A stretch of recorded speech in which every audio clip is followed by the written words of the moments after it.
Hello everybody, welcome along to our latest roundup from the Vanarama National League. Half an hour in which we'll bring you all the key incidents from the latest round of fixtures in English football's fifth tier. This weekend was non-league day, when during the international break, those who support clubs at the top end of the game were encouraged to get out and back their local club. We spent the day at the Moss Rose for Macclesfield Town against the only team in the division without a win, Kidderminster Harriers.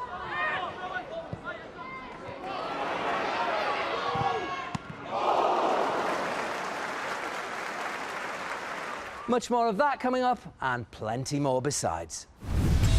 Forest Green Rovers extend their lead at the top. Five-star Bromley batter Barrow. And Constable lays down the law at Tranmere Rovers.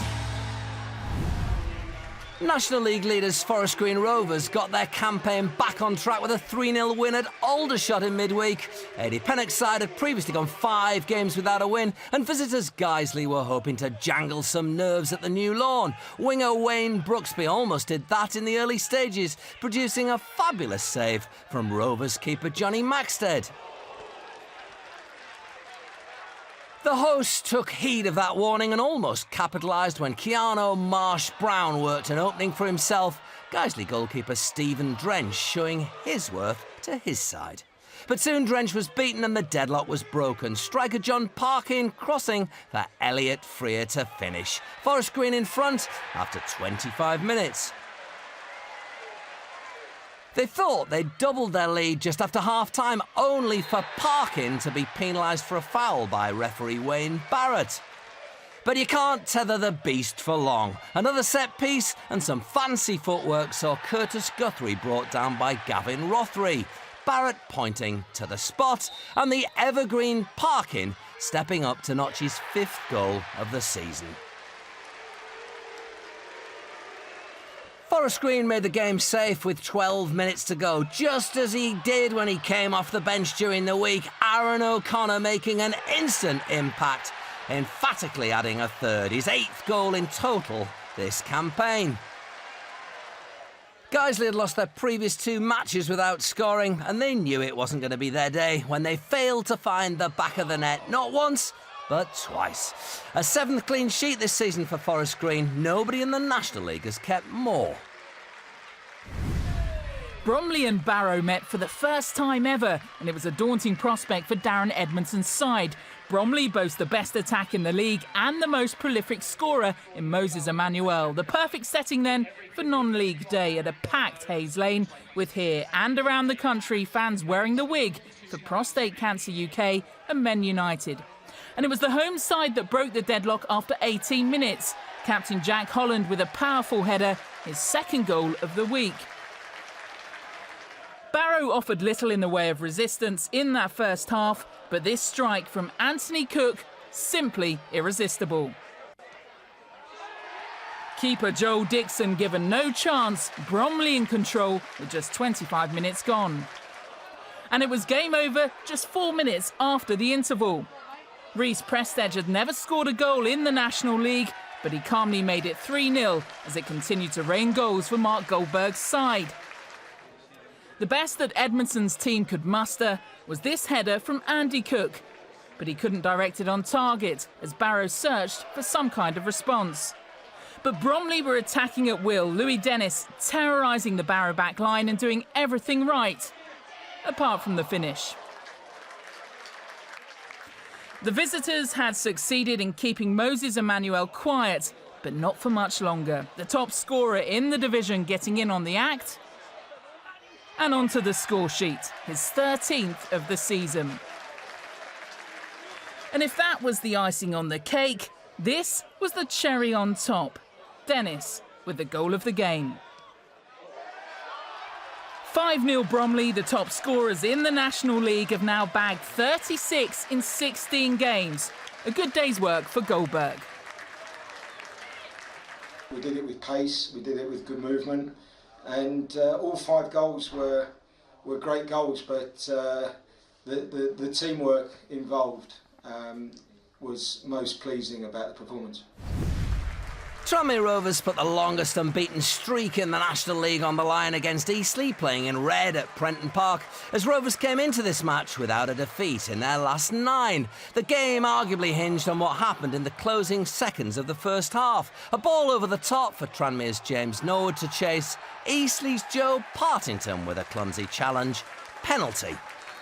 Up stepped Andy Mangan, but Ross Flitney flew to his right to keep the game goalless at half-time. And the hosts paid the price. Jai Reason's corner powered in by Partington and made amends for that penalty concession by giving Eastleigh the lead. It went from bad to worse for Tranmere just 3 minutes later. Louis Maynard with a late challenge on substitute Dan Harding. Referee Ryan Johnson showing Maynard a second yellow card. But Gary Braben's side thought they were level in the immediate aftermath. Marlon Jackson put the ball into an empty net, but he and Tranmere were denied by the offside flag. And a difficult 10-minute spell for the home side was complete when Eastleigh's top scorer James Constable dinked past Scott Davis, his 6th goal of the season, doubling the visitors' lead. Constable, though, didn't make it to the final whistle. He too saw red for allegedly stamping on Jay Harris. Caretaker Chris Todd's side also reduced to 10 men. Stephen Jennings did pull one back late on with his first goal in almost a year, but it wasn't enough for Tranmere. Todd, though, has now won both of his away games in charge of Eastleigh. Stand by for a thriller from the Diva. In-form Lincoln travelled to face a Chester side who'd lost 3 of their last 4. An early goal usually makes for an exciting game. 4 minutes in, Lee Beavers with the cross, and when you find Matt Reed in the box, a goal inevitable. 11 this season for the Imps, number 9. Lincoln came into the game undefeated in 4 and full of confidence, and the home side were fighting hard to keep them at bay. John Warsnop with the save of the day in the National League. From Bradley Woods, fearsome strike.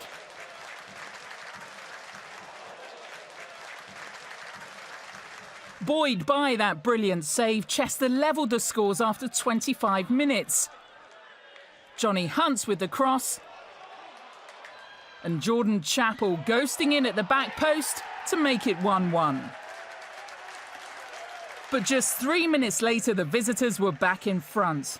Not such a spectacular piece of goalkeeping from Worsnop this time, as he let Keegan Everington's shot slip through his fingers and over the line. A first ever senior goal for the 19-year-old. Into the second half, and Steve Burr's side pressed for a second equaliser. The cross from the right eventually finding striker Ross Hanna, his instinctive flick hitting the woodwork.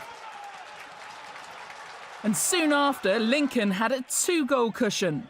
Beavers again providing the ammunition from the right. Skipper Alan Powell heading into the top corner, his 3rd of the season. All of them have come in the last 4 games. But Chester weren't dead and buried yet. Hanna collecting Tom Shaw's pass before curling past Paul Farman to reduce the arrears, 3-2.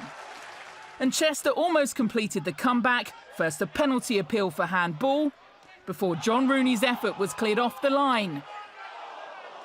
Lincoln grind out their 3rd victory in a row. Wrexham were many punters' tip for promotion before a ball was kicked this season, but it was part-time Dover Athletic who sat in the playoff positions prior to kick-off at the Crabble Athletic Ground, and Chris Kinnear's side started the stronger. Jack Parkinson rattling the crossbar with that header. Another set piece, and this time a breakthrough. Nicky Deverdix with the delivery, Ricky Miller with the header deflected past keeper Cameron Belford.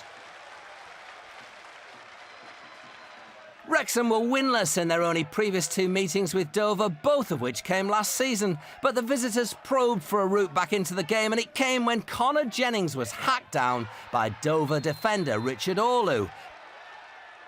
The captain dusted himself off before slotting the spot kick past Mitch Walker. 4 goals this season for Jennings, 1-1 at half-time. Dover had won 4 in a row prior to this fixture, and Kinnear's men were keen not to lose that winning feeling. Just 6 minutes after the break, Jaden Gibbs' cross from the right was turned in very smartly by former Torquay player Toby Ajala. What a way to grab your first goal for your new club. Gary Mills' side were on the offensive. Left-back Sean Newton had already scored 3 goals this season. His header brilliantly kept out by Walker. It's now an incredible 5 consecutive wins for Dover. Woking travelled to the Shea on a run of 4 defeats in a row, but Halifax have their own problems after shipping 7 to Cheltenham in their last home fixture. Those fears won't have been eased when Cadell Daniel crossed for Dan Holman to give the away side the lead after just 11 minutes. Darren Kelly's side were on the ropes, John Goddard's free kick stinging the palms of keeper Matt Glennon. Halifax had won at Altrincham in midweek, but none of that momentum carried over.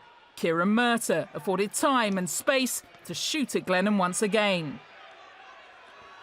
An equaliser for the home side would certainly have raised spirits, and it almost arrived before half-time. Debutant Kieran Sadlier saw his shot parried away, and a moment to forget for Jordan Barrow.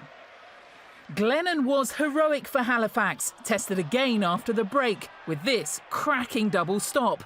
First from Daniel, and then from Murtagh, keeping the score at 1-0. But the deficit was doubled before the hour mark. A superb set piece from Goddard, Woking's top scorer with his 8th of the season, matching his tally for the last 2 combined. And Glennon was left stranded once again just 2 minutes later. Holman riding the challenge, turning and blasting in for his 2nd of the game to complete a convincing win for Gary Hill's men.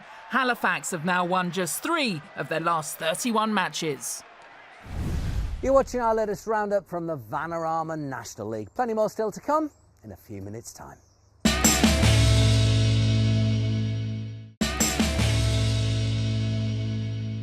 You're watching our latest roundup from English football's 5th tier, the Vanarama National League. Let's get straight back to the action. After a winless start to the season, rock-bottom Kidderminster Harriers were hoping the appointment of new boss Dave Hockaday could end their dismal run of form. They travelled to the Moss Rose to face a Macclesfield town side unbeaten in their last 4. Commentary comes from Adam Virgo and Steve Bauer. Turnbull trying to search out Holroyd. Nice first touch from him. And it's a very good second one as well. It needed Schnedker. What a brilliant ball out by Turnbull. Holroyd, that wonderful first touch inside. And then when that happens, you're getting runners off him. Here's Turnbull. Whittaker. Good try. Schnedker equal to it. Macclesfield corner. Well, Joe Clark's looking around at his teammates. They are really chasing bodies. Goes towards Turnbull. That creates a space. Lifted in by Turnbull, headed back by Pilkington, then Diane. That looked a handball, it's gone in anyway. Tony Diane, the French defender, to give Macclesfield the lead. Well, George Pilkington has done absolutely brilliantly at the far post to head it back for his centre-half partner. When the ball goes in, you look at Dean Schnedker, decides to come for it, then he goes back on his line. Diane encouraged to stride forward. This time Sampson does get it to feet. Rowe will look at the space here for Whitehead. Chance to have a go. And Schnedker, not for the first time in this first half, equal to it. In towards Pilkington, same routine as the goal. And same result as well. Danny Rowe this time. 2-0 Macclesfield. 2 corners and 2 goals.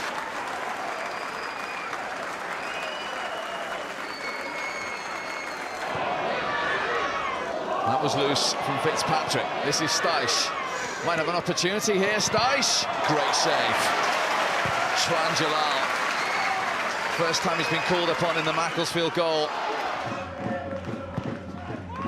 Here comes the corner. Oh, and it's been hooked in by Murphy. And the bottom club have given themselves a little bit of belief. Jordan Murphy, on his Kidderminster debut on loan from Walsall, has marked it with a goal, and they've reduced it to 2-1. All been a bit of a whirlwind for you. It has, but I know what I'm taking on. I think the first half exaggerated that point a little bit. Second half, when we reorganised and got tighter, then second half was more like I want my team to be. First half, we were second at everything. So again, whatever shape you play, if you don't actually win the ball and you're not on the front foot, then you're going to struggle. By giving them slightly different roles, they took it on board really well. As you say, we negated any space in the middle of the park and we made them go along. We took the game to them, and as I say, on another day, with better decision making and finishing in and around the box, we could well have come away with something. Yeah, we got complacent, and in the end we just managed to hold on. But yeah, first off, we're really pleased, and that's how we've been playing for the majority of the games. But setting off, for whatever reason, we got sloppy and it nearly cost us. Cheltenham went to Gateshead full of confidence, knowing their last trip away saw them net 7 against Halifax. The home side, though, without a win in their last 3 matches, which had seen them drop down the pecking order in that battle for promotion. It was Gateshead who had the chance to go in front inside a minute. Ryan Bowman ran onto strike partner John Shaw's flick, but was denied by a fine save from Dylan Phillips. In a half where both defences looked uneasy, it was Cheltenham's turn to go close. Amari Morgan-Smith with the chance, but the striker couldn't get the better of Sam Russell. The deadlock, though, was finally broken just after the half-hour mark, when Gateshead left-back Jordan Cranston curled this free kick into the back of the net. Not a bad way to score the first goal of your career. Cheltenham responded well and should have been levelled just before the break. Harry Pell's not on the edge of the box found Morgan-Smith, and with the goal at his mercy, somehow the former Oldham man blazed over. Cheltenham started the second half the brighter and found an equaliser 5 minutes after the restart. Jack Munn's free kick, met by former Gateshead target man Danny Wright, his perfectly timed header found the far corner. There was still time for both sides to win it. Gateshead went close first. A cross from the right wasn't dealt with, but Bowman's header went agonisingly wide. For Cheltenham, substitute Lee Vaughan nearly stole the 3 points. His dipping shot forced another fine save from Russell. A point apiece then at the Gateshead International Stadium. Both managers know there's still room for improvement. Neither of us wanted to draw. We both wanted to win the game, but the players showed that on the day they couldn't quite take the opportunities when they came. The worry at the moment is we are conceding too many against us, set players, and we've got to stop giving silly free kicks away, because what happens is it puts you under pressure. Having only won 2 home games this season, Barry Smith's Aldershot hope for 3 points as they welcomed lowly Altrincham to the recreation ground. And after a fairly scrappy start to the game, it was Aldershot who took the lead on 33 minutes. Defender Jack Saville celebrating his first competitive goal since 2012. Just moments later, Altrincham had the chance to level. Some neat work down the right, saw James Lorry with space in the box, and his pass was tapped in by Damien Reeves. Unfortunately for Altrincham, he was deemed offside. Aldershot doubled their advantage just after the hour mark after some poor Altrincham defending. Anthony Griffin's back pass fell short of goalkeeper Tim Deasy, and despite his best efforts, he was powerless to stop Reece Brown slotting home his second goal of the season. The home side continued to dominate and should have extended their lead when Dan Walker found himself in on goal, but he could only find the post. So an important win for Aldershot moves them up to 14th, while Altrincham remain in 19th with a big game against Kidderminster to come on Tuesday. Boreham Wood and Welling have met 6 times previously, all in the Conference South. Welling boasts 4 victories over today's hosts. However, it was the first time both had faced each other in this tier of English football. In the 19th minute, Boreham Wood took the lead. Dan Woodard's header onto Jamie Lucas allowed the Bristol Rovers loanee to score his 3rd of the season. The home side went on the attack again. This pinpoint cross from Sam Cox found Connor Clifford, but his shot was blocked by the fingertips of on-loan Millwall keeper Tom King. Billy Clifford tested King next, but the keeper impressed again, this time tipping the ball onto the bar. The hosts finally made it 2-0 in the 69th minute, when former Portsmouth defender Joe Devereux knocked in his first for the club. Welling's chances of a comeback were thwarted when Osborne brought down Charlie McDonald as the striker closed in on goal. As the last man, the referee had no option but to issue a straight red. This win saw Boreham Wood end their run of 4 consecutive home defeats, but extended Welling's losing streak to 2. This bottom 4 clash saw Torquay United in white travel to Southport, who they hadn't beaten since 1976. They were looking to end their run of 12 matches without a win, and it didn't take long for the visitors to take the lead. A corner from Dan Butler found the head of Alex Fisher, who netted his 5th of the season inside 2 minutes. Torquay continued to pile on the pressure, and as Southport's Luke Foster failed to clear an incoming cross, Louis Briscoe had a shot cleared off the line. Southport had a chance to bring the scores level after a corner from Louis Armand saw Mike Phoenix head just wide of the left-hand upright. Torquay's Dan Butler then had a chance, but the Southport keeper Andy Coughlin kept the deficit down to 1 goal going into half-time. In the second half, it was former Torquay midfielder Courtney Cameron who came closest to levelling the score when this dipping free kick cascaded back off the woodwork. The visitors then had the chance to double their lead in the 89th minute as a composed piece of play from substitute Tyrone Marsh saw his shot rattle the post. Torquay record their first win since August and the first of Kevin Nicholson's tenure as player-manager. They also climb above Southport to 21st, 2 points behind Boreham Wood. Braintree hold the best defensive record in the division, having only conceded 12 this season. Visitors Grimsby boasted an unbeaten run of 8 games with 2 consecutive clean sheets away from home. And Braintree started brightly, Kenny Davis's shot saved by Grimsby keeper James McKeown. A well-placed through ball from Braintree's Davis caused problems in the Grimsby defence. Michael Cheek with time to fire off a shot before being blocked by Sean Pearson. Omar Bogle, who replaced the injured John Paul Pittman, came closest to scoring in the second half, but Braintree defender Sam Habergan was on hand to deny the striker.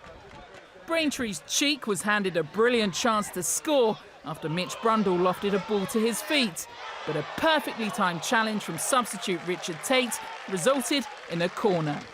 Nearing full-time, Craig Disley hit the crossbar and Bogle attempted a diving header, but it wasn't enough to get the win. On the upside, that's Grimsby's 3rd consecutive clean sheet away from home. So, Forest Green Rovers cement their position at the top of the table. They now sit 5 points clear of closest challengers Cheltenham, who failed to keep up the pace at Gateshead. Tranmere's loss to Eastleigh allowed Dover and Bromley to hop over Gary Brabham's side into 3rd and 4th spot respectively. And Lincoln's win over Chester lifts them up to 8th. At the other end of the table, Barry Smith's Aldershot bounced back to winning ways against Altrincham. The Scots side move up to 14th. Relief for Kevin Nicholson. His first win as Torquay boss means they're just 2 points away from being out of the relegation zone. But what a job the new Kidderminster boss Dave Hockaday has on his hands. His side are still rooted to the foot of the table, are yet to win a single game all season and are 8 points adrift. That's it for this week, but a date for your diary. Join us on Friday the 30th of October for Grimsby Town against Cheltenham Town, exclusively live on BT Sport 1 from 7:15. Thanks for watching, and we'll see you again soon.